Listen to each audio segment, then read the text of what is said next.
بەناوی خوای بەخشندەی میهرەبان ئازیزان و خۆشەویستانی کەناڵی ئاسمانی پەیام ئازیزانی بەرنامەی ڕسەی زانایان ئەسەلامو عەلەیکوم وەڕەحمەتوڵڵاهی وەبەڕەکاتوه. خۆشحاڵ و شادومانین کە لە خزمەتانە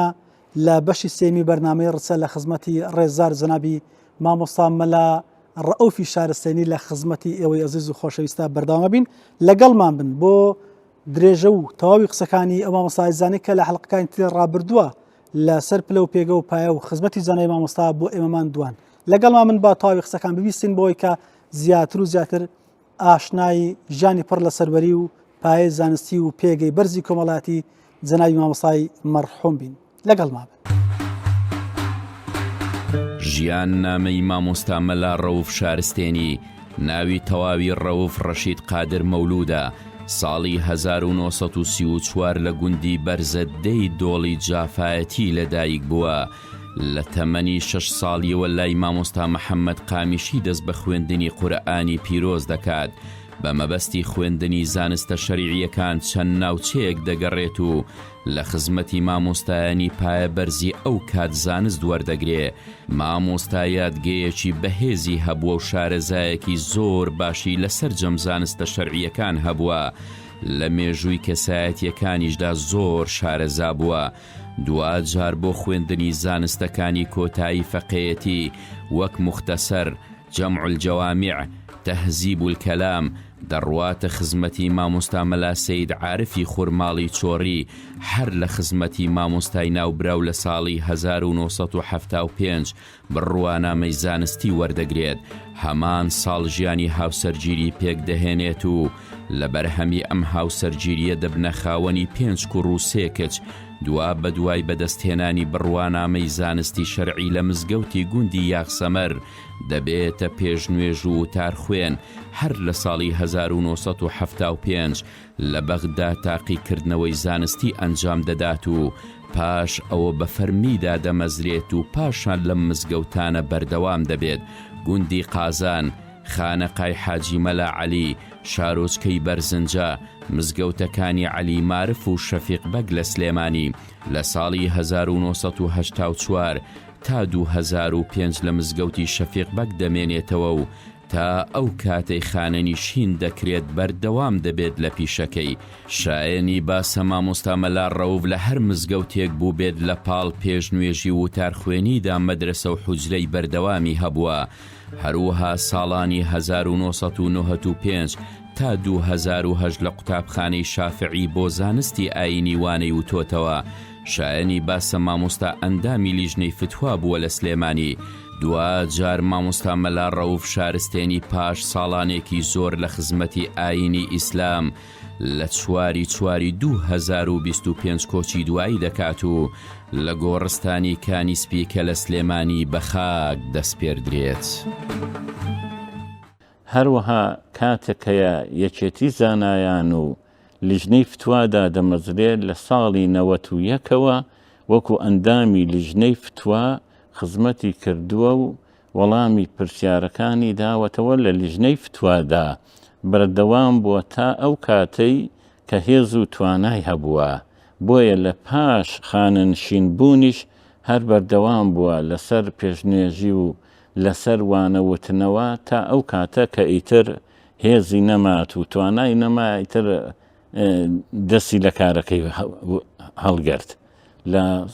ساڵی 2005 لە 4/4 2025دا وەفاتی کرد و دنیای بەجێهێشت. خی گەورە دەرەجاتی عالی کاجانەی مامۆستا نێژەشی گەورەی بەخۆی تۆمار کرد. خی گەورە گۆری پڕ نەڕوو کایوەش لەسەر کردەوەی چاک عاقبەت خێر بن ئینشاڵڵا. بەڵام هەر مامۆستا لە کۆتایی ئاماژەی ئەوە بۆ بینەران با بڵێن باسی ئەو بکەین. مامۆستا لە کێیەوە لە تەدریس نەیتوانی دەرس بڵێتەوە لە ماڵێ ئاخۆ بە متەفەڕیقە چۆن دەڵێ قوتابی داهاتە خزمەتی لە ماڵەیان نا؟ وەڵی بە متەفەڕیقە بەردەوام تا وەکو ئەو کاتێک کە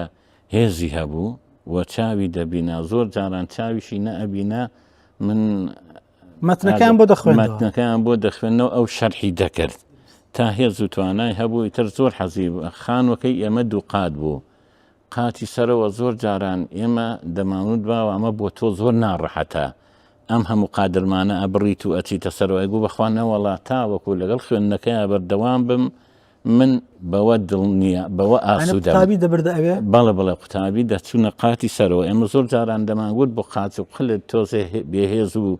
بێتاقەت بوو ئەمانگوو ئەمە بۆ تۆ زۆر ناڕەحەتە کە دەچیتە سەرەوە بەڕاستیش ناڕەحەت بوو هەستمان پێ دەکرد کە سەر دەکە و زۆر بە ناڕەحەتی سەر دەکە و بەڵام ئەوە دەیفەرموو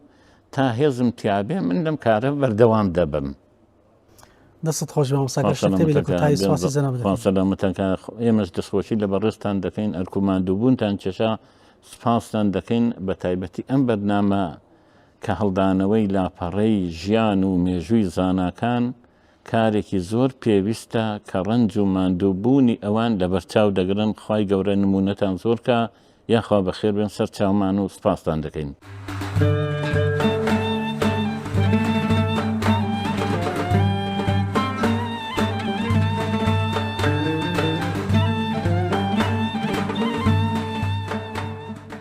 لە ڕووی ئەندامبوونی لە لجنەی فتووە مامۆستای یەکێک بوو لە ئەندامە چالاکەکانی لجنەی فتوای شاری سلێمانی. مامۆستا دەیان ساڵ ئەندامی لجنەی فتوای شاری سلێمانی یەکێک بووە لەوانەی کە فتواکانی مامۆستا بۆ چوونەکانی مامۆستا جێگەی ئاعتیباری مامۆستایانی شاری سلێمانی و خەڵکی شاری سلێمانی بووە.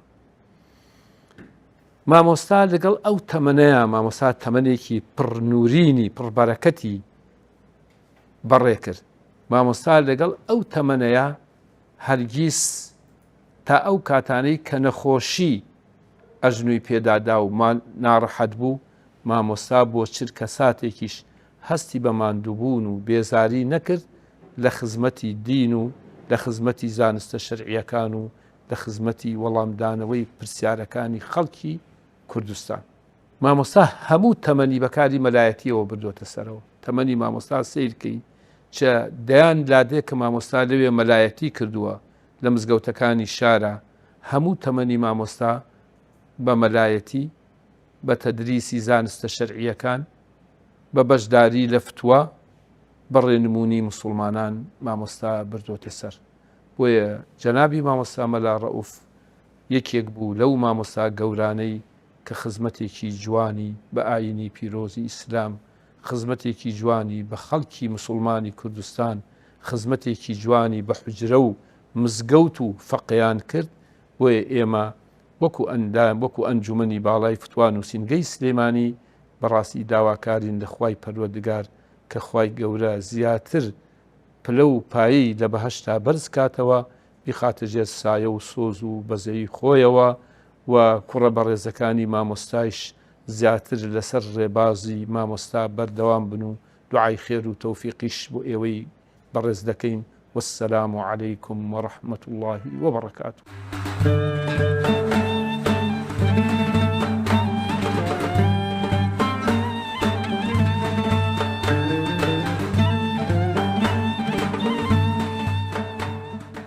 ئەنجا سوپاس بۆ خوا مامۆستا لە دوای خۆشی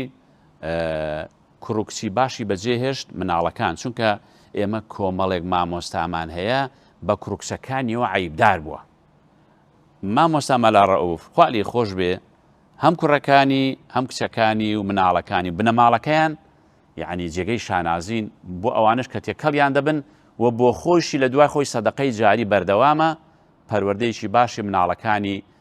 کردبوو کە الحەمدلله هەمویان ڕوو لە دین و ئەهلی مزگەوتن و وەتوانیویانە حیا و حرمەتی بنەماڵەکە و ڕێزی باوکیان بپارێزن. بۆیە مامۆستا ئەوەندی باسی بکەی کە نمونەی سەبر بووە و هەروەها نمونەی ئارامگرتن بووە، نمونەی خاچی بوون و سادەیی بووە و هەروەها نمونەی تەبایی و پێکەوە ژیان بووە و هەروەها لە تەدریسکردن و دەرزوتنەوەدا قسووری نەکردووە، هیلاک نەدەبوو، لە تەدریسا هیلاک نەدەبوو، چونکە عیلم ئەجر و پاداشی تەدریس گەلێک زۆرە و مامۆستا نمونەی بەڕاستی زانایەک و مامۆستایەکی کەوا بە معنای کەلیمە خزمەتی کردووە. لە خوای گەورە دەپارڕینەوە ئینشاء الله لێ قبول کرده بێت، گۆڕی پڕنور بێت، خوای گەورە لێی خۆش بوو بێت.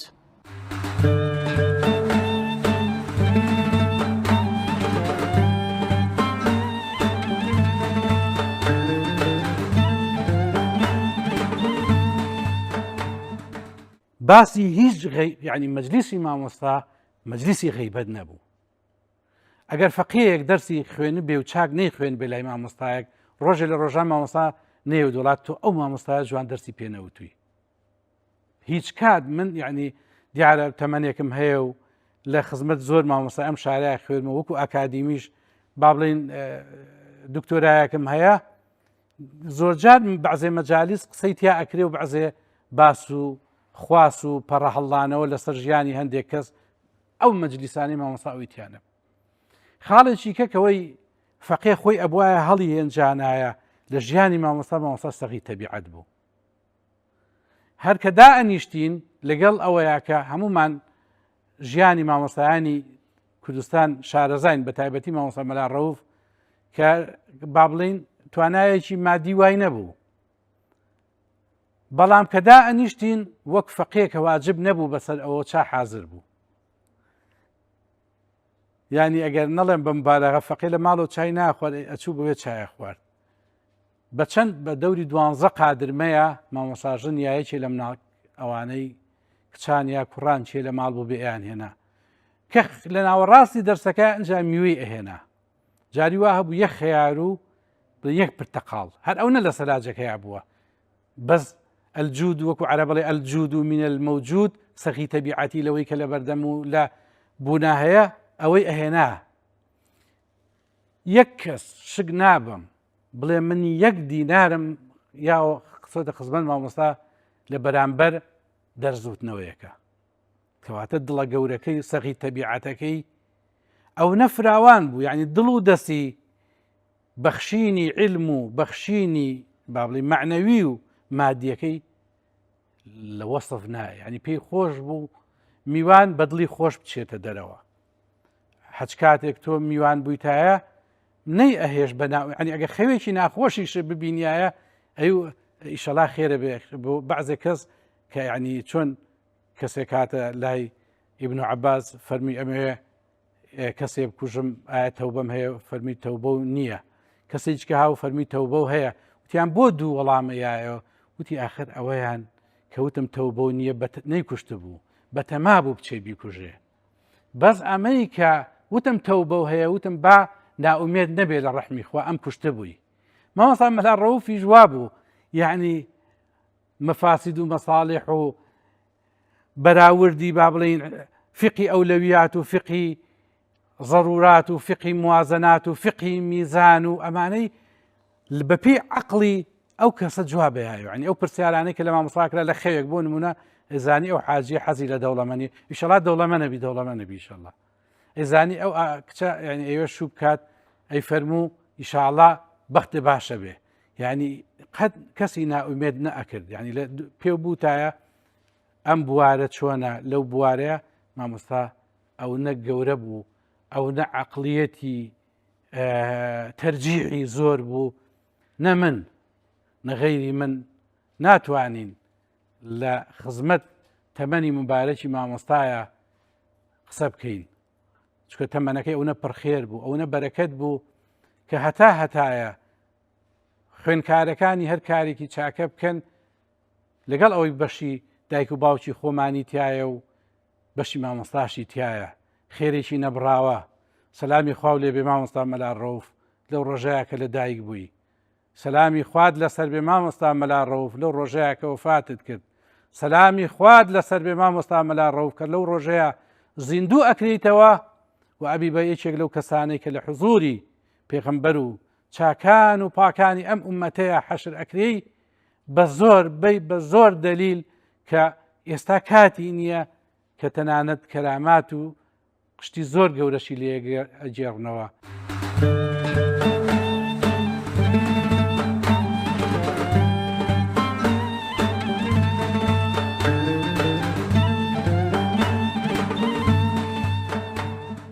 مامۆستا سەدەبی باسی دەور و ڕۆڵی زناوی با بڵێن داکمەلاژم کە لە بەرەوەیەوە چۆن دەڵێت سەفرە بەدەستشی لێ نادرێ. یەکێ لە صیفاتی سەرکەوتووی مامۆستا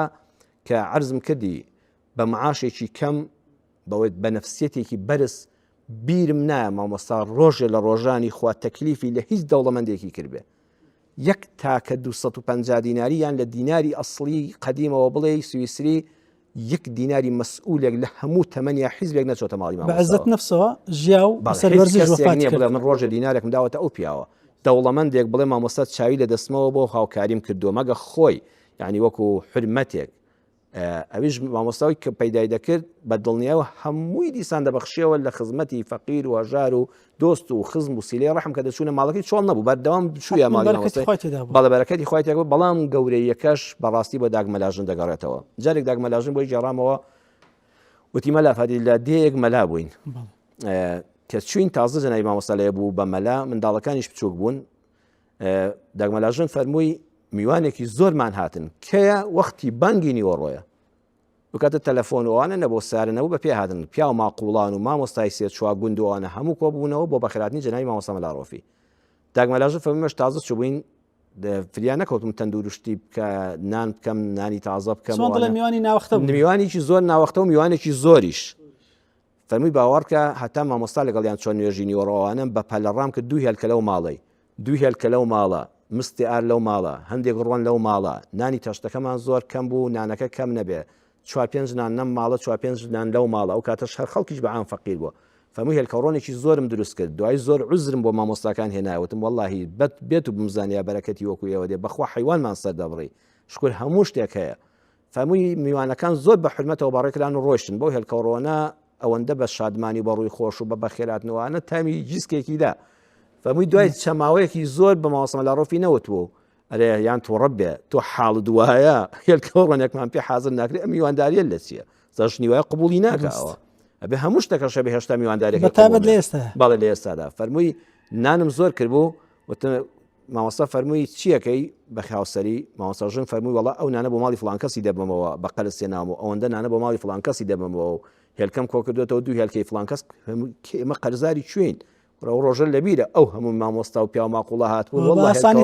بۆ حاڵەت تەرتیب بووە ئەو کاسە دووە ماستاوە هەتا هەر یەکەی تۆزم لە شوێنێک هێناو ماستاوەکەم پێ کردووە نەمهێش نەمامۆستا تووشی خەزانەتی ببێن نەمیوانەکان هەست بکەن کە ئێمە زۆر نەبوو نەدارین و ئیتریان کاتەکەی بەو شێوەیە نییە ئەوە دەورێکی گەورەی جەنابی مامۆستاژن بوو ئەو هەموو خەڵکە نەخۆش و فەقیر و هینە ئەوە نمونەیەکە لە ژیانی داکمەلاژنی باقی ژیانی هەر ئاوا ڕۆژوە لەگەڵ بەڵێ مەبەستمە هەموو کاتەکانی وا بوو باوەڕکە من زۆر خەڵک بۆی جێڕاموتی سێەم شەو بووە کە بەهۆی عادەی نەخۆشیەوە چوینەوە جەنابی ماڵی مامۆستا یان نەخۆشمان هەبوو لە خەستەخانە خەڵکەکان لەگەڵ خۆیان کوڕەکان بردوێتەوە داگمەلاژن سێەم ڕۆژ ڕووی خۆشتر بووە لە یەکەم ڕۆژ مامۆستا جەنابی مامۆستا ڕەحمەتی سێەم شەو لەگەڵ یادانیشتەوە قسە خۆشەکانی اینجا ئەم هەموو سەرگوزشتەی کەلا بوو مامۆستا یەکێک لە صیفاتی جەنابی مامۆستا بیرتیژی بوو هەر کتێبێکی خوێندایەوە لە بیری نەدەچوو اینجا قسەی زۆر ئەعتیباری هەبوو سوڵحێک هەبوو لە هەولێر من کەم پیاویش کۆمەڵایەتی نیم بۆ خۆم زۆر تااقەتی مەجلیسوانەشم نییە فەرمووی ئەگە بچین بۆ شوێنە لە ڕێی خزمێکەوە پێم خۆشە مەلافاتی هیچ بێ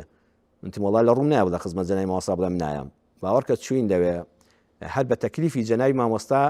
کەسی تۆمەتباریان عەفو کرد لە ڕووداوێکی یادوچۆ بوو قەدەرات بوو دڵیان زۆر گەرم بوو هەرەوەی کە مامۆستا چوو باوەڕکە قسەیەکی واشی نەکرد فەرمی هاتووینە ماڵەکەتان وکتیان خوبان کە جەنابەت هاتووی هەموو شتێک تەواو بووە باوەڕکە لەسەری نەڕۆیشتن جا مەبەستمەوەی هەندیان پێخۆش بوو ئەو جەماعەتەوە خزمانش کە ماڵیان لە هەولێر بوو خەڵکی سلێمانی بوون لەوێدا دەنیشتن جەنابی مامۆستا باسی مێژووی کرد کوڕێکی لێ بوو کتیان ناوی چییە فەرمووی ناوی چییە تیان ناوی سەلاحەدینە مامۆستا دەستی کرد بە مێژووی سەلاحەدینی ئەیوبی و دەوڵەتی ئەیوبی بڕوا بکە لە هیچ کتێبێک هەشتیوا من نەبینیوە ئەوەندە بە وردی مەجلیسەکە بێدەنگ بوو هەموو سەریان سوڕما بوو مامۆستا دەرگوت مێژوو نووسێکی زۆر گەورەیە باوەڕکە کابرا دکتۆرای هەبوو لە مێژوودا بە ئەندازی جەنابی مامۆستا لە مێژوودا شارەزان کەواتە مامۆستا خوێندەوار زۆر دەخوێندەوە مامۆستاوانیە باسی جەنگیزخانی بۆ بکردایە باسی دەوڵەتی مەغوڵەکانی بۆ بکردایە باسی تێکچوونی دەوڵەتی عەباسی بۆ بکردایە ئەوە جگە لە زانستە شەرعیەکان کە زۆر ماهیر بە تێیدا لە کاتێکە لە زانستی شەرعیشدا لیژنەی فتوا جەنابیان ڕەمی قسەیان لەسەر بکەن یان قسەیان لەسەر کرد دەبێ جەنابی مامۆستایەکێک بوو لە کۆڵەکەکانی لیژنەی فتوای سلێمانی یعنی هەر بابەتێکی شەرعی لێت بپرسیا دەیزانی لە چ بەرگی کتێبێکتی فقی شافعیدا بەتابێت لە فقی شافعی و مەسەبەکانی کەشدا ئەمجا لە زانستی نەحودا لە زانستی سەرفدا لە زانستی منطقدا لە ئوسولی فقهدا ئەمجا سەر ڕای ئەوەش عەرزم کردی لە مێژوودا باوەڕکە کەسێ دکتۆرای هەبێ لەم سەردەمەدا لە مێژوودا بە ئەندازەی جەنابی مامۆستا شارەزای مێژوو نەبوو چونکە ئەو کاتانی کە لە خزمەتیدا دەنیشتین باسی تێکچوونی خلافەتی ئیسلامی لە سەردەمی عەباسیەکاندا و داژێکردنی بەغدا تەنانەت ڕۆژێکیان باسی مێژووی بەغدای بۆ کردین بەغدا چۆن دروست بووە چ خەلیفەیەک هاتووە چۆن کوژراوە حتا تەنانەت باسی گەندەڵیەکانی خەلیفەکانی عەباسی تێکچوونی سیستەمی ئیسلامی مامۆستا ئەوەندە جا بە نەرمونیانی باسی دەکرد لە بیرن نەدەچەوە تام و چێژەکەی لە گوێی ئەوانەی کە گوێبیستی بوون هەر دەمایەوە ئەجا پیاوێکی شکرانە بژێر جارێک لە خزمەتی دابووم تەعزیەیەک هەبوو کابرایەکی خانەدان حرمەتدار خۆقی کردین کە چوینەوە ماڵ بوو دیار و ماڵ و خێزانی ئەو پیاوە حرمەتدارە خاوەندی واخانەش لە پرسە بوون ینی ئێمە ژۆکەوەی ماڵی مامۆستا بووینە میوانی خانە خوێ جەماعەتێکی بەدووی مامۆستایە هاتن کابرا زۆر ئیحراج بوو هەستم کرد چکە پیاوێکی پیاوانە خاوەندی وەخان کەسایەتی ناو گوندەکەی حەزی دەکرد خزمەتی جەنابی مامۆستا و میوانەکانی زۆر بە باشتر بکە هەر بەڵام ئەوەندە فریادەکەوتن ئێمەش دەبچینەوە دانیشینەوە جارشکە لە پرسەی گوندەکەدا بە پەلە ماستاوێکیان کرد تەڕەپیازیان هێنا لەگەڵ نانی تیریدا بڕوا بکە مامۆستا ئەوەندە شکرانەی خوای کرد ئەوەندە باسی گەورەی ئەم نیعمەتی نان و پیاز و خوارد و ماستاوی کرد هەستم کرد کابرای خاوەن ماڵ دەموچاوی هەمووی گەشایەوە یعنی ئەنجا نەک لە ڕووی مجامەلەشەوە دواتریش کە هەستاین مامۆستا چەند دەستی بەرز کرد یا ڕەبی خوای ئەم دیواخانانە هەر ئاوادا بن خوای ئەم پیاوانە قەت نانی کەم نەخۆن ئەوەندە لە دڵێکی صافەوە نەک لە دوایدای هەیە غەیبەتی دەکا مامۆستا لە دەرەوە شەر دوعای خێری بۆ دەکرد کابرایی نەهێش هەز بە ئیحراجی بکە ئەتر یەکێک لە سیفاتی جەنابی مامۆستا ئەو بە قەناعەتی بوو ئەو نان و پیاز و ماستاوی زۆر لەلا گەورەتر بوو لە خواردنێکی زۆر تایبەتی دروستکرا و لەلاوی هەروەکو یەک بوو گرنگ ئەوەی حرمەت و ڕێزەکەی لەگەڵدا بوو مامۆستا بەڕستان هەم ناسیاوی زەنێ مامۆستا چۆن دەڵێن خزمن هەمیش هاوگوند بوون هەمیش هاوسەفەری زەنێ مامۆستا بوون سەفەرەکانی مامۆستا لە ڕووی سیلێ ڕەحم و مامۆستا چۆن بوو واروها لە ڕووی کۆمەڵاتی لەگەر چۆن دەڵێن خێزان و منداڵەکانی ئەوان چۆن باسی دەکەیت جەنابتانەکە ئەوەی کە ئەو تربێتە و چۆن دەڵێ پەروەردەی مامۆستا کە بۆ منداڵەکانی دابوو چەند و چۆن بوون پرسیارەکە دوو بەشی لێ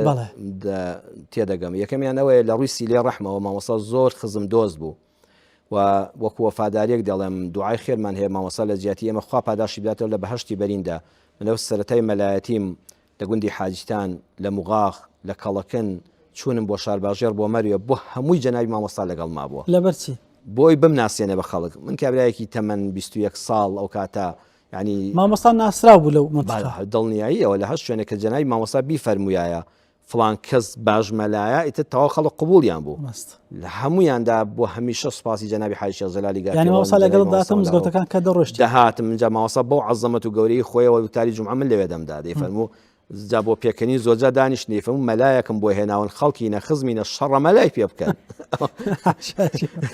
دەیفەرموو شەڕە مەلای پێ بکەن ئەوەندە مەلایەکی مەبەستی لە ناتقی ڕەوانبێژی مامۆستایەوە بەحسە بەڵێ من ئەو کاتە تەمەنێکی زۆر کەمیشم هەبوو بەڵام لوتفی مامۆستا زۆر بوو یعنی لە هەمووی دەهات لەگەڵ مادا دەنیش لەگەڵ مادەمایەوە بە خەڵکی دەناساندم مەدحی دەکردین ڕێنمایی دەکردین دەیفەرموو ئێستاژ وەکو ئێستاش تەبیعەتێکی تۆزێ توندم هەبوو لە وتار و ئەوانەدا حەماسەتم لە ئێستا زۆرتر بوو دەستی دەخستە سەر شانم و مەلافاتی تۆزێک هەداجانێک فەرمووی دەست سوکە وتارەکەم زۆر خەست و خۆڵ بوو لەسەر گەندەڵی ئەم حکوومەت و ئەو کاتا ینی باوەڕ کە سەرەتایی نەوەتەکان بوو کە تازە ئەو گەندەڵە شەر کۆتایی نایە ماشەڵڵا کۆتایی پێ نهاتەوە ئەوەندە 30 ساڵەیە ئەتر کە لە وتاری جومعە بووینەوانێ مامۆستا فەرمووی با نمونەیەکی جوان بۆ بجێڕمەوە کابرایە چوو بۆ دوکانێک وتی ڕوب بە هەنارت هەیە ئەباوتی وەڵا هەمە بەڵام بۆ خەستەی تۆ نییە فەرمووی وتارەکە جوان بوو بەڵام بەخوا زۆر خەست بوو یەک تۆس کەمی کەوانە باش نییە بۆ خۆت خوا نەخواستە با تووشی گرفتێک نەبی ئەوەی بەردەوام بی بۆی بەردەوام ینی ئاگاداری دەکردینەوە بە نمونە بە ڕوب بە هەنارەکەی فەرمووی ئەو شەدەی نەدەویست هەر ڕوو بە هەنار بووە باشتر بوو وتارەکەت زۆر خەست بوو یەک تۆزڕۆنی کە ئەو بە سەلامەتی خۆت باشترە ئەی لەگەڵ هەمووی لەگەڵ مامۆستا بابێتە پرسیارەکە تایبەتی لە ئێستا بەڕەسانە خەریکەوە گەرم دەبنەوە لە وتاری ئەو کار چییە؟ هەموو وتارێک وەکو وتاری جومعە وەکو سەیدەلیەک وایە بۆ ئەو کەسانەی کە دێن بۆ وتاری جومعە ئێستا جوان نابێت ئەگە خوا نەخواستە من تۆ نەخۆش بین بچینە شوێنێک دکتۆر بە ئەندازەی ئەو نەخۆشیەی تۆ دەرمانت دەداتێ بۆ دەنووسێ ئەگەر نەخۆشیەکە زۆر سادە و ساکار بێجاری وایە یەک حەبێکە دەداتێ حەب ینی چیان نەڵێ هیچ نییە بۆ خۆت چاک دەوێت تێدەپەڕێ یان شروبێکە دەداتی بەڵام هەیە جارێ پێویستی بە کۆرسێک دەرمانە دەرمانەکان قورسن خوا نەخواستەکە بگاتە ئاشتی شێر پەنجە خوای ئەمەش پارێزێ و شیفای نەخۆشەکانی و بوارەش بدەها دەرزی کیمیایی بۆ دەنووسێ خۆ مەسەلە ڕقلێبوون نییە کە ئەو دکتۆرە دەرزی کیمیایی بۆ نەخۆشی دەنووسێت بۆی ڕزگاری بکە باشاری هەینی ئەوان بۆی تێناگەن بە جوڕحە و عیلاجی تێناگەن ئەگەر وتار لەو بڕوادا وتارێک بەرپرسێکی ئەم وڵاتە ئەوڵەوە تا ئاخر گوێ لێ بگرێ هەمووی نەسیحەتە هەمووی بە کۆمەڵ گوێ لێ بگرێ بە نەسیحەت وەری دەگرێ ئەڵین تۆ نەخۆشی دەسەڵاتدار تۆ پێیان هەزم ناکری هەزم تۆ نەخۆشیێکی خستت هەیە من ئەم عیلاجت دەدەمێ وەڵڵا وەریگری هەم خۆت بەختەوە دەبی لە دنیادا هەم وڵاتەکەمان سەلامەت دەبێ هەم خەمی قیامەتی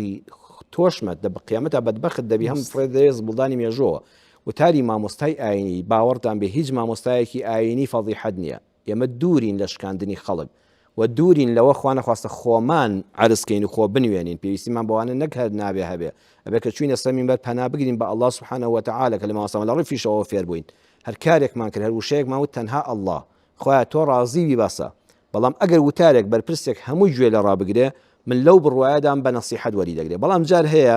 کۆی لەو ماستاوچەکان خراپن دێنن یەک تۆزێکی لێ دەبڕن من جار هەیە 35 ئەو جمعی ڕابردوو 37 وتاقەوە تاری کوردیم خوێندوتەوە بە عەرەبیەوە 45 دقەم خوێندوتەوە 37 وتا دقەکە هاتوون 37 چرکەی لێ وەردەگرن 37 سانیە ئەها مامۆستا چی پێوەتی جا بۆی خۆی بەرێتە پێشەوە کارتە موبایلێکی بۆ بکڕن تۆزێ لە کۆیلایەتەکەی هێندێ بەرماوەی زیادی بۆ تێکەن هەماوە سەفاتی چی پێوەتی قوربان بۆی دەبڕێ و بۆی دەنێرێ یەکێشکەش لەو لاوە جا پەنجای بۆ دەڕوە بەڵام ئەمە دەبێتە فەضیحەت وەڵڵاهی باشە مامۆستا هەر منی حای بردوم ڕسمەکەی لەسەدادنم بەڵام نە تۆ لە ئەوڵەوە گوێی لێ بگرە هەتا ئاخری بۆ دەردەکەوێت وەڵڵا ئێمە دڵسۆزی ئەم خاک و خەڵکی خۆمانین ئێمەی موسڵمان ئێمەی مامۆستایانی ئاینی دەزانین ئەم قەواری هەرێمی کوردستانە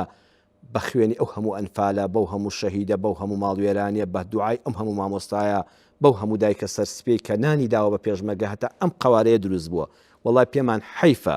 لەبەر کەم تەرخەمی کۆمەڵە خەڵکی بەرژەوەندی خواز بۆ خۆیان و بنەماڵەکان و کەسەکانیان وەڵا پێمان تاوانە کە تێکچوو بڕواتان هەبێ 100 ساڵی تر کوردستان جارشکە قەوارەیەش کەی سەربەخۆ بەخۆیەوە نبینێتەوە 100 دانە ساڵی تر تۆ دەبێ باعیسی تێکدانی مێژووی نەتەوەکەت ئێمە لەو ڕووی دڵسۆزی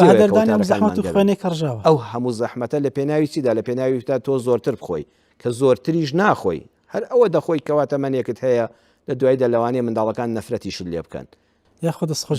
ئەوەندەی خاڵی کۆتایی ئەگە بمێنێ ئەگەر ڕوخسەت هەیە ئەم 1-2 دقەیە ئەویش ئەوەیە بەندەناس هەر خوایە وەلا نوزەکی عەلی الله ئەحەدا بەڵام جەنابی مامۆستا لە کۆتایی قسەکاندا دەتوانم بڵێم وەڵڵاهی جەنابی مامۆستا مەلا ڕەوف صفاتی عیباد الرەحمانی بە کاملی تێدا بوو يمشون على الأرض هونا پیاوێکی خاکی کە بەسەر زەویدا دەڕۆی پیاوێکی بە تەحمل لە ژیانیدا فیتنەیەک هەر فیتنەی کوژاندۆتەوە وإذا خاطبهم الجاهلون قالوا السلام مامۆستایەکی ئەوە پایەبەرز بە بێگومان ناحەزیشی هەبووە بەڵام بە سڵاوێکی گەرم ناحەزەکانیشی لە خۆی دوور دەخستەوە پیاوێک ئەهلی شەو نوێش دەم بە زیکر ئەهلی علم پیاوێک بەخشندە پیاوێک میان ڕەو لە بەخشندەیدا نەدەست بڵاو بوو نەدەست و قاو بوو بە موچەیەکی کەم میوانداریشی بەڕێدەکرد منداڵەکانیشی بەخێو دەکردن و خوای گەورە دوعاکانیشی ڕەبەنا هەب لەنا من ئەزواجنا وذوریاتنا قڕەتە ئەعیونی بە دڵنیاییەوە لێ گیرا کرد بوو بە جەنابی مامۆستا دوا کوڕی دوا کچی ئەولادی ساڵح بوو الحەمدولله هەموویان بانگخواز ئەهلی قورئان ئەهلی خزمەت میوان دۆست سیلەی ڕەحم جێبەجێکەر دڵسۆزی خزمان و دانیشتوان و شار و شارۆچکەکان الحەمدولله ئەولادەکانی ساڵح بوون جان نەک هەر ئەولادەکانی خۆی ساڵح بن من شاهیدیە دەم مامۆستا کوڕەزاکانی کچەزاکانیشی ڕواتان هەبێ کچەزای هەیە دەڵی پەپولەیە بەحری علم لە خزمەتی قورئان حافظی قورئان مدەڕیسی قورئان زانای گەورە هەڵگری بڕوانامەی باڵا دەکرێت بڵێن بەرەکەتی جەنابی مامۆستا بەرەکەتی جەنابی مامۆستا بەدڵنیاییە وەڵای کاریگەری هەبووە و یەکێک لە صفاتی سەرکەوتنی مامۆستا کە مامۆستای ئاینی بەز الحەمدولله بەوە سەرکەوتو دەبێ منداڵەکانی ڕوونەخوا بن ئای کە خەفەت دەخۆم کە دەبینی مامۆستایەکی پایەبەرز کوڕەکانی سەر بە حزبێکی عەلمانین چەپن ڕوو لە دین نین نوێژ ناکەن ئای چ کارەساتێکی گەورەیە ئەو مامۆستایە کە ڕۆی ئەبێ کتێبەکەش و بەرماڵەکەش لەگەڵ خوابەری بۆ سەر قەبران کۆتایی بۆ ماڵی هات جەنابی مامۆستا کە ڕۆی خۆی کتێبخانەکەی بە فیڕۆ نەچوو جەنابی مامۆستا مەلا ئیسماعیل الحەمدولله ماستەری هەیە لە سوودان بە پلەی ئیمتیاز لە شەریعەتی ئیسلامیدا خەتیبن کوڕەکانی تری الحەمدولله هەموو حافظی قورئانن بە چەند قراءەت قورئان دەخوێنن و الحەمدولله نەوەکانیان هەموو حافظی قورئان خزمەتکاری شەریعەت دواتە مامۆستا کە ڕۆی بۆ قیامەت بەرماڵ و عیلمەکەش لەگەڵی نەڕۆی ماڵەکە و خاوەنەوادەکە سوپاس بۆخوا بە ئاوەدانی لە خزمەتی ئاینی ئیسلامدا ماوەتەوە حەمد و سەنا بەخوای گەورە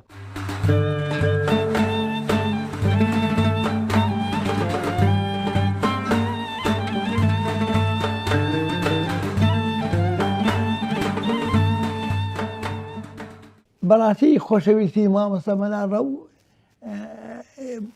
لام وایە لە مەزیدێکە لە دوو مەزید تا باز ناکرێت ئەوەندە زۆرە ئەوەندە فەزڵی هەیە ئەوەندە زمان پاک بوو ئەمەندە ڕێک و پێک بوو ناتوانم زیاتر وا بدەم کەس ناتوانێت وە خۆی هەمی باسکات خی گەورە یانی بە بەهەرتی بەرین شاد کات خی گەورە نمونەی لە ژیانە زۆر بێ بە تایبەتی کوڕەکانی کە هەمومان دوور بە دوور ئەگەر تێکەڵیشیان نەبین زۆر لە دوورەوە خۆشمان ئەون و هەموو وەک کوڕی خۆمان وەک برای خۆمان وەک خۆشەویستی خۆمان تەمەشایان ئەەکەین دوعای خێران بۆ ئەەکەین و شانازی ژیان پێوە ئەەکەین و ئەگەر هانی مناڵێ لە مناڵەکانی خۆمان بین ئەبێ بە یەکێ لە کوڕەکانی ئەو بکەین بەنمونە بۆ ئەوەی مناڵەکانی ئێمەی گوێمان لێ بگرن بەلای ئەنەوە خۆشەویست بێت لەبەر ئەوە سڵاوی خوا لەسەر ڕۆحی پێغەمبەر صلی الله عليه وسلم و ئال و ئەصحاب و دایکانی ئیمانداران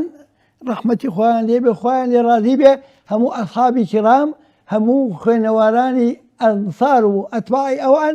لەگەڵ هەموو حازیەکانە ڕەحمەتی خوا لە هەموو لایەکمان بێ بەرەکەتی خوا بەسەر ڕۆحی هەموو لایەکمانە بەسەر قبری هەموو لایەکمانە باو باپیرمانە مامۆستاکانمانە فقەکانمان ڕەفیقەکانمان بە ڕەحمەتی خوا بەسەر هەمانە بردێ و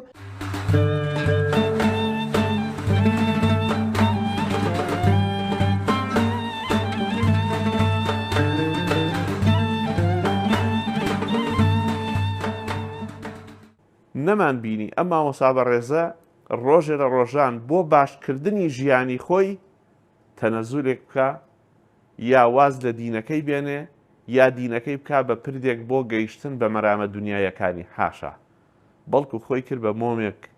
خۆی تواندەوە بۆ موسڵمانان بۆ گەنجولاوی موسڵمانان ئەو خزمەتە جوانەی کە بە ئیمامەت و بە تەدریس بەسەری برد یادی مامۆستا مەلار ڕەوف ئەمانگەیەنێتە ئەو ڕاستەی کە زاناکانی ئێمە مەلاکانی ئێمە چۆن خزمەتی ئەو دینیان کردووە بەبێ ئەوەی ڕۆژێ بە تەمای تەعینات بوو بن بە تەمای موچەیەک بوو بن بە تەمای بڕوانامەیەکی باڵا بوو بن بۆی ژیانی خۆیانی پێچاک بکەن هەرگیز ئێمە بە لەدەستدانی جەنابی مامۆستا مەلار ڕەوف بەڕاستی کەلێنێکی گەورە کەوتە ناو زانستە شەرعیەکان لە شارەکەمانە و لە هەرێمەکەمانە زانایەکی گەورە موفتیەکی گەورە شەرعزانێکی گەورە مێژوو زانێک و مێژوو ناسێکی گەورەمان لەدەستدا خوای تەبارەک و تەعالا جێگەی مامۆستا پڕ بکاتەوە کە ئەلحەمدوللیلا کوڕە بەڕێزەکانی بە تایبەتی جەنابی مامۆستا ئیسماعیل جێگەی جەنابی باوکی گرتوتەوە کە جێگەی شانازی هەموو لایەکمانە خوای تەبارەک و تەعالا بەرەکاتی عیلمی مامۆستا هەر بەردەوام کا لە ناومانە یادی ئەو مامۆستا بەڕێزە یادی دینە یادی عیلمە یادی سنبلێکی گەورە لە سنبولە گەورەکانی زانست و معریفە و کۆزانی زانایانی وڵاتی ئێمەیە سڵاو و ڕەحمەتی خوا لە ڕۆحی مامۆستا بێ بەرەکاتی پەروەردگار بڕژێتە خوارەوە بەسەر ڕۆحی جەنابی مامۆستادا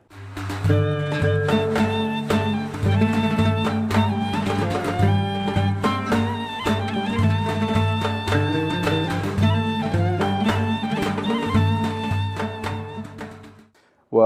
ئەگە منەوێ باسیێش بکەم بەڕاستی کاتێک وا کە لە ئەسنای دەرزە زۆر جاری وە هەبووە دەرزەکانمان ئێمە بەیانیان بۆ جاریوە هەبوو نیوەڕوان بووە ڕۆڵی مامۆستاژنی بە ڕێزیش کە خۆی گەورە پەداشتی بات و ئێمە هەمیشە هەر ئەومان دەستێکە دوعای خێریان بۆ بکەین کە زۆر جار ینی سەخاوەتی مامۆسایش مامۆستا و هاوسەری بەڕاستی کە ئێمە لە کاتی دەرزە زۆر جار ئەگەر کاتەکەی نیوەڕۆ بووە زۆر جار خواردنیشیان بۆی هێناین ینی زۆر جاری بە ینی هەنێ بابەتی ئەوانە بەسەریانەکەوەی بەڕاستی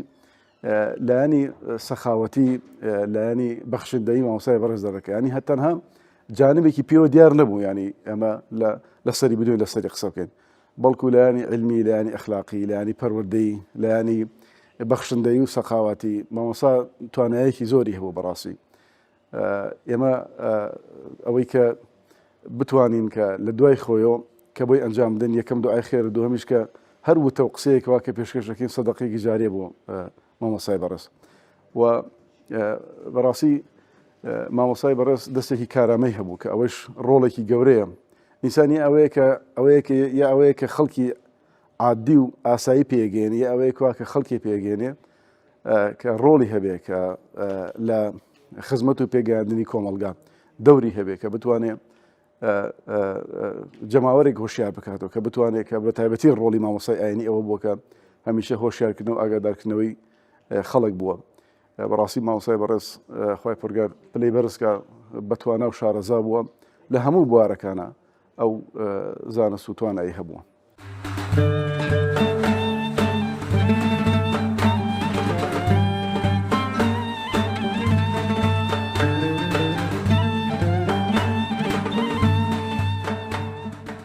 والرابع الإسلام فتصرف التركة لبيت المال. يسمي بريتيرا حكومات. هذا بالكثير نبو يا كيبة حكومة ديبة. بديبة. يجي نرحم الإسلام يا إخوان بشن. أمنية محمد على بشتاك له. إرثا إذا لم يكن وارث بالأسباب الثلاثة. أيوة نبو حكومتها. أشتغل لوالد الجماعة هذا حكومتها. بعض العلماء على دولة الرد اللي بيشها. بيو ولا كان.